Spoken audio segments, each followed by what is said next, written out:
अस्सलाम वालेकुम दोस्तों, पाकिस्तान पीएसएल 2020 को ख़त्म कर दिया गया। तो आइए आपको इस वीडियो में बताते हैं कि अब मैच कब खेले जाएंगे पाकिस्तान में। तो मुकम्मल तफसील के साथ आप लोगों को इस वीडियो में बताते हैं। लेकिन उससे पहले अगर आपने अभी तक चैनल को सब्सक्राइब नहीं किया तो बराए मेहरबानी फ्री में चैनल को सब्सक्राइब कर दें और साथ लगे घंटी के लामंद को ज़रूर इनेबल कर दीजिए ताकि क्रिकेट से जुड़ी हर खबर सबसे पहले आप लोगों को मिलती रहेगी।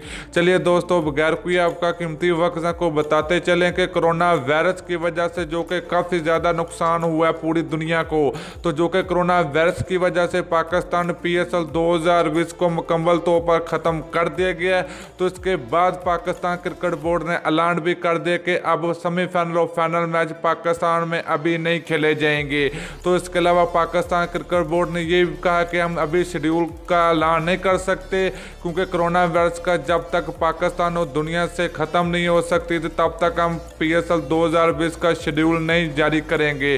तो दोस्तों, आप लोगों नीचे कमेंट करके ज़रूर बताना कि पीएसएल जो कि 2 मैच खेले जाने थे, आज 2 मैच खेले जाने थे। सेमीफाइनल जो कि पहला सेमीफाइनल मैच खेला जाना था पेशावर ज़ल्मी और मुल्तान सुल्तान क्रिकेट टीम के दरमियान। तो दूसरा सेमीफाइनल मैच खेला जाना था लाहौर कलंदर और कराची किंग के दरमियान। तो अब ये दोनों सेमीफाइनल और एक फाइनल मैच जो कि 18 मार्च को खेला जाना था, तो अब ये मैच पाकिस्तान में नहीं खेले जाएंगे। तो पाकिस्तान क्रिकेट बोर्ड ने साथ में ये भी ऐलान कर दे कि जब तक कोरोना वायरस पाकिस्तान से ख़त्म नहीं हो सकता तो तब तक हम पाकिस्तान में पीएसएल के 2-3 मैच खेले जाने थे सेमीफाइनल और फाइनल मैच जो कि वो अब तक पाकिस्तान में नहीं खेले जाएंगे। तो क्योंकि काफ़ी ज़्यादा नुकसान हुआ है पीएसएल को भी, काफ़ी ज़्यादा गैर मुल्की खिलाड़ी भी अपने वतन वापस लौट चुके हैं। दोस्तों, वीडियो अच्छी लगे लाइक ज़रूर कर दीजिए।